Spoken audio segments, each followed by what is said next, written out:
Guys, welcome to our YouTube channel Bong views. আমি শিলাজিৎ, আমি সুদীপ্তা। আপনারা যারা এখনো পর্যন্ত আমাদের চ্যানেলটা সাবস্ক্রাইব করেনি তারা প্লিজ এক্ষুনি আমাদের চ্যানেলটা সাবস্ক্রাইব করে নেবেন, না নোটিফিকেশন বেল অন করে নেবেন পরবর্তী ভিডিওগুলোর জন্য নোটিফিকেশন পেতে। আর যারা আমাদের চ্যানেলটা সাবস্ক্রাইব করেছেন তাদেরকে অসংখ্য ধন্যবাদ। আর যারা ফেসবুক পেজে দেখছেন তারা অবশ্যই পেজটাকে ফলো করে যাবেন। আর পছন্দ হলে অবশ্যই ভিডিওগুলোকে লাইকও করে যাবে। তো আজকে আমরা নিয়ে চলে এসেছি অপর একটি ইনফরমেটিভ ভিডিও, যার টাইটেল হচ্ছে প্রধান উপদেষ্টা অধ্যাপক ইউনূসের পদত্যাগ চিন্তার ইস্যুতে প্রতিক্রিয়া, কে কি বলছে।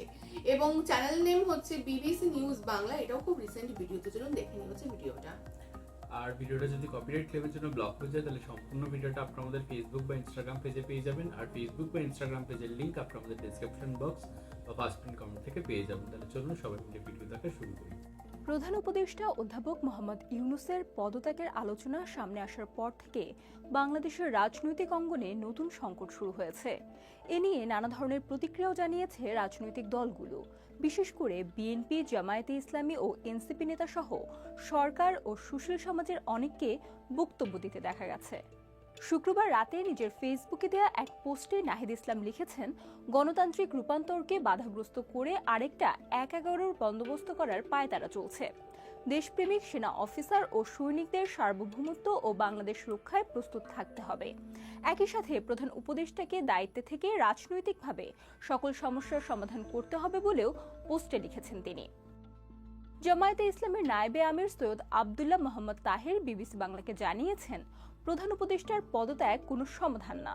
তারা চায় অধ্যাপক ইউনূসের নেতৃত্বেই আগামী নির্বাচন অনুষ্ঠিত হোক। এর আগে উদ্ভূত পরিস্থিতিতে সর্বদলীয় রাজনৈতিক বৈঠকের আহ্বান জানান জামায়াতের আমির ডাক্তার শফিকুর রহমান। অন্যদিকে বিএনপি প্রধান উপদেষ্টার পদত্যাগ না চাইলেও তিনি দায়িত্ব পালন করতে অপারগ হলে জাতি বিকল্প বেছে নেবে বলে মন্তব্য করেছেন দলটির স্থায়ী কমিটির সদস্য সালাউদ্দিন আহমদ। শনিবার সন্ধ্যায় প্রধান উপদেষ্টার সাথে দেখা করার কথা রয়েছে বিএনপি ও জামায়াতে ইসলামীর। পদত্যাগ নিয়ে চলমান আলোচনার মধ্যেই শুক্রবার দুপুরের দিকে প্রধান উপদেষ্টার বিশেষ সহকারী ফয়াজ আহমেদ তৈয়ব নিজের ফেসবুক পেজে জানান যে প্রধান উপদেষ্টা পদত্যাগ করছেন না। একই সাথে সেনাবাহিনীও রাজনীতিতে নাক গলাতে পারবে না বলে সেই পোস্টে উল্লেখ করেন তিনি। তবে কিছু সময় পরই পোস্টটি তিনি সরিয়ে ফেলেন এবং একে নিজের ব্যক্তিগত মতামত উল্লেখ করে আরেকটি পোস্ট দেন। এসব আলোচনার মধ্যেই উপদেষ্টা রিজওয়ানা হাসান মন্তব্য করেছেন, অন্তর্বর্তী সরকার নির্বাচনের সম্ভাব্য একটি সময় ঘোষণা করলেও বিচার ও সংস্কার করতে গিয়ে বাধার সম্মুখীন হচ্ছে। আমাদের তিনটা মোটা দাগের দায়িত্ব এবং তিনটাই কঠিন কঠিন দায়িত্ব। একটা দায়িত্ব হচ্ছে সংস্কার, একটা দায়িত্ব হচ্ছে বিচার, একটা দায়িত্ব হচ্ছে ইলেকশন। শুধুমাত্র ইলেকশন করবার জন্য তো আমরা দায়িত্বটা নিইনি। জটিলতা সৃষ্টি করে সরকারের মান অভিমান গ্রহণযোগ্য না বলে জানিয়েছেন জাহাঙ্গীরনগর বিশ্ববিদ্যালয়ের সাবেক অধ্যাপক ও গণতান্ত্রিক অধিকার কমিটির সদস্য আনু মোহাম্মদ। তিনি বলেন, অন্তর্বর্তী সরকারের দায়িত্ব বৈষম্যহীন বাংলাদেশ গড়ার পথে অগ্রসর হওয়ার জন্য প্রয়োজনীয় মতাদর্শিক রাজনৈতিক ও অর্থনৈতিক নীতিমালা প্রণয়ন করা। সরকার সেই কাজের দিকে না গিয়ে অন্যদিকে গিয়ে জটিলতা সৃষ্টি করে তারপর মান অভিমান করা, এটা তো কোনো গ্রহণযোগ্য কাজ না। পদত্যাগ নিয়ে প্রধান উপদেষ্টার ভাবনার বিষয়টি এমন এক সময় সামনে আসে যখন নির্বাচনের রোডম্যাপ সহ নানা দাবিতে বিএনপি রাজপথে কর্মসূচি রেখেছে এবং এর সরকারের প্রতি তাদের সমর্থন আর অব্যাহত না রাখার ইঙ্গিতও দিয়েছে। অন্যদিকে সেনাবাহিনী প্রধান জেনারেল ওয়াকারুজ্জামান গত বুধবার বাহিনীর কর্মকর্তাদের নিয়ে এক বৈঠকে নির্বাচন, রাখাইনের জন্য মানবিক করিডোর প্রসঙ্গ এবং মব বা দলবদ্ধ বিশৃঙ্খলা সৃষ্টির বিষয়সহ সমসাময়িক বিভিন্ন ইস্যু নিয়ে কথা বলেছেন, যা সংবাদ মাধ্যমেও প্রকাশ হয়েছে। সংস্কার, আইন শৃঙ্খলা পরিস্থিতি, অর্থনীতি সহ বিভিন্ন ক্ষেত্রে সরকারের বিরুদ্ধে ব্যর্থতার অভিযোগ উঠছে। অন্যদিকে করিডোর ইস্যু, বন্দর ব্যবস্থাপনা সহ সরকারের বেশ কিছু সিদ্ধান্ত নিয়ে বিতর্ক তৈরি হয়েছে। জুলাই গণ অভ্যুত্থানে সব দলের সমর্থনে দায়িত্ব পেলেও এখন সরকারের কয়েকজন উপদেষ্টার পদত্যাগের পাল্টাপাল্টি দাবি উঠছে বিএনপি ও এনসিপির দিক থেকে। এমন এক পটভূমিতে প্রধান উপদেষ্টা অধ্যাপক ইউনূস বৃহস্পতিবার অন্য উপদেষ্টাদের সঙ্গে এক অনির্ধারিত বৈঠকে তার পদত্যাগের ভাবনার কথা জানান।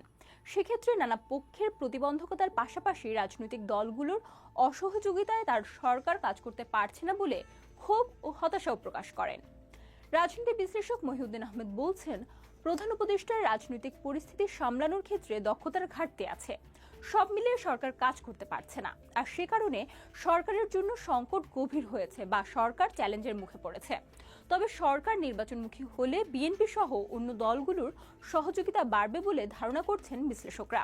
তবে পরিস্থিতি নিয়ে সরকারের পক্ষ থেকে আনুষ্ঠানিক কোনো বক্তব্য এখনো দেওয়া হয়নি।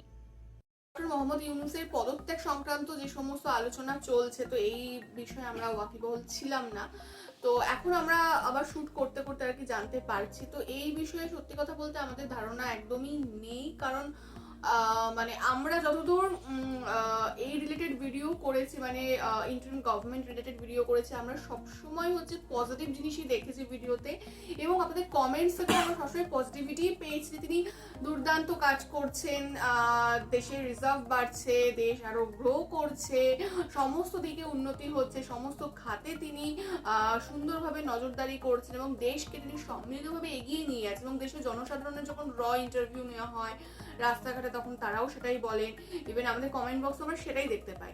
তো হঠাৎ করে এই জন্য একটা আমরা বিচিত্র চিত্র দেখতে পাচ্ছি, এবং এই ভিডিওতেও আমরা কিছু মানুষের কমেন্টস দেখছিলাম, এবং এর আগেও ভিডিও করেছে সেখানেও আমরা অনেক মানুষের কমেন্টস দেখেছিলাম। মানে ভিডিওটা দেখে আমাদের কোথাও কি কৌতূহল হলো, সেই বশত কমেন্টগুলো দেখা, এবং কমেন্ট দেখে আমাদের চক্ষু মানে ঘুরে যাওয়ার মতো একদম, অবস্থা। কারণ এই চিত্র আমাদের কাছে চেনা নয় বিগত 8 মাস 9 মাসে, কারণ আপনাদের মুখে সবসময় তার জন্য প্রশংসার বাণী আমরা শুনে অভ্যস্ত। তো হঠাৎ করে কেন আপনাদের মত বদল হচ্ছে, তো সেটা আমাদের কাছে একটা আর কি বিষয়ে চিন্তা ভাবনা, এবং আমরা ঠিক কি বলবো এখানে সেটাও আমরা জানি না, কারণ যেহেতু আমরা এই বিষয়টা জানি না, তো সেই জন্য আমরা কিছু কমেন্টসে আমরা পড়ে নেব। তো বাদ বাকি আপনারা আমাদের কমেন্টসে জানাবেন, দেন আমরা 2-3 দিন ভিডিও করতে করতে, এই রিলেটেড ভিডিও করতে করতে তারপরে হয়তো আমরা নেক্সট ভিডিওগুলো আমরা একটু ভালোভাবে জিনিসটা বুঝতে পারবো, দেন আমরাও আমাদের মতামত আর কি দিতে পারবো। যেমন এখানে কিছু কমেন্টস আর কি রয়েছে, যে ফখরুদ্দিন সরকার বারবার দরকার, 1-11 বাংলাদেশের সবচেয়ে ভালো সময় গেছে, আরেকটি 1-11 চাই, এই নাটক দেখতে দেখতে অসহ্য, দেশকে বাঁচাও হে আল্লাহ, ধন্যবাদ বাংলাদেশ সেনাবাহিনী, এই মুহূর্তে দরকার সেনাবাহিনীর সরকার, চুপ্পুর বিকল্প নেই, ইউনূসের বিকল্প আছে, বিষয়টা দারুণ, সালাউদ্দিন সাহেব এত বছর ভারতে কি সূত্রে ছিলেন, ভারত থেকে পরের দিন কি সূত্রে আগমন করলেন, সেই সূত্রটা যদি একটু বিস্তারিত জানাতেন। আসিফের পদত্যাগ চাই, ইউনূস ভাই তুই নাটক বাদ দিয়ে তাড়াতাড়ি তোর বাপের দেশ আমেরিকাতে চলে যা, ইউনূসের পদত্যাগ করাই উচিত, উনি ব্যর্থ, এনসিপি হটাও বাংলাদেশ বাঁচাও, ইউনূস পদত্যাগ করবে এটাও মানতে হবে আমাকে, পাইছে আমার, তারপরে হচ্ছে ইউনূস দেশটাকে পুরোপুরি বিক্রি করে দেবে, ফখরুদ্দিনকে দেখতে চাই, সেনাবাহিনীর সরকার দরকার, সেনা প্রধানের কাছে ক্ষমতা দেওয়া হোক, সেনাবাহিনীকে ক্ষমতা দিতে হবে, 5 মাসের মধ্যে নির্বাচন করে সরকার গঠন করতে হবে, 5 বছর থাকার আরেকটা নাটক জরুরি বৈঠক, এটাই ছিল, তোমরা আন্দোলন করো আমি যাতে 5 বছর থাকতে পারি, এই মুহূর্তে সেনাবাহিনী দরকার, ইত্যাদি ইত্যাদি। তো এরকম মানে কমেন্ট সেকশনে 90% কমেন্টই কিন্তু হচ্ছে এখানে ডক্টর মোহাম্মদ ইউনূসের বিপক্ষে। এটা নিয়ে একটু আমরাও মানে কি বলবো, মানে কনফিউজড হয়ে গেলাম যে কি হলো বিষয়টা।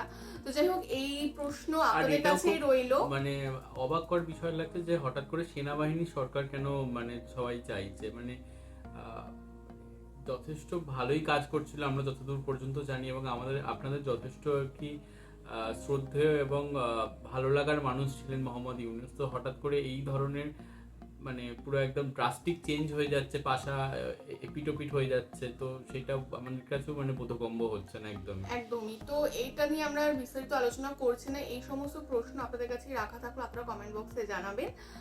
আর আমাদের ভিডিও যদি ভালো লেগে থাকে অবশ্যই লাইক করবেন, এবং এরকম ভিডিও পেতে হলে অবশ্যই আমাদের চ্যানেলকে সাবস্ক্রাইব করে যাবেন। আর সাবস্ক্রাইব বাটনের পাশে জয়েন বাটন পেয়ে যাবেন, সেখানে কিছু ফ্যাসিলিটিস দেওয়া থাকে, চাইলে আপনারা চেক করতে পারেন। আর আমাদের যে ফেসবুক আর ইনস্টাগ্রাম পেজ রয়েছে আমাদের চ্যানেলে, সেখানে আপনারা ফলো করতে ভুলবেন না, লিঙ্ক ডেসক্রিপশন বক্সে পেয়ে যাবেন। আর আমাদের চ্যানেলের যে ফেসবুক গ্রুপটা রয়েছে সেখানে আপনারা জয়েন করে আপনারা আপনাদের মনের মতো সমস্ত কিছু পোস্ট করতে পারেন, তার লিঙ্কও ডেসক্রিপশন বক্সে দেওয়া রয়েছে।